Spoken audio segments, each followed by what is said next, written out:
So welcome students. In this question you're given the three vertices of a triangle. You're asked to find the nature of this triangle. So let us assume that the three vertices are A, B and C. So to know the nature of the triangle, let me find the sides of the triangle.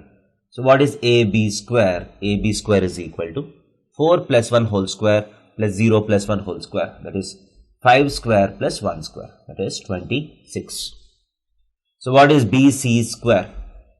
BC square is equal to 3 plus 1 whole square plus 5 plus 1 whole square, that is 4 square plus 6 square, that is 36 plus 16, 52. And what is CA square? CA square is nothing but 3 minus 4 whole square plus 5 minus 0 whole square minus 1 whole square plus 5 square, which is equal to 26.